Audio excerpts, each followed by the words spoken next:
You can't have morality without religion. I can't count how many times Christians have told me this, that I'm an immoral person because I'm an atheist, and also saying that the reason I'm an atheist is because I want to be immoral. This comment sums up a good response to that. It says there's a difference between being a good person because you're scared of going to the bad place after you die and making a conscious effort to try and make this place better just because it's kind. And this tracks because oftentimes when I've had conversations with Christians who think that people who are not Christians don't have morality, they often view morality at a very basic form, because a moral system that is based off of rewards and punishment is the moral system that, say, a young child has. If your morality is guided by external forces of reward and punishment, then you don't actually have a moral compass, or at least you aren't using it. Because then you're only doing things because you think God says to, not because you actually think that they are moral. But obviously you do not need religion to understand what is a moral and immoral action. And yes, everybody is subjective in what they think is moral and immoral, because morality is inherently subjective. Morality is a part of being human. We evolved to have it.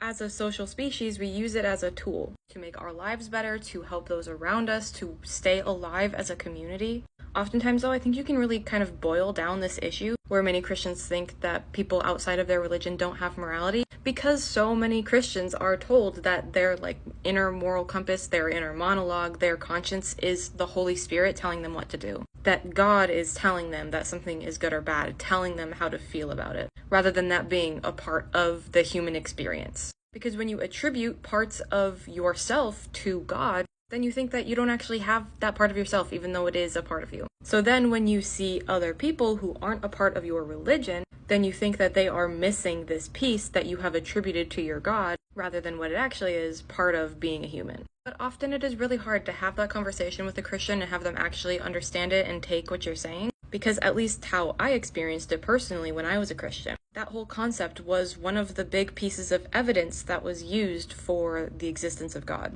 So when you take that away, it can lead people to feel like they've lost a big part of their connection to what they think is God. And that is an incredibly difficult thing for somebody to accept. Not that that's an excuse for how Christians go about this issue and how they talk to people outside of their religion about this issue, but it is a pretty good explanation as to why they act like this.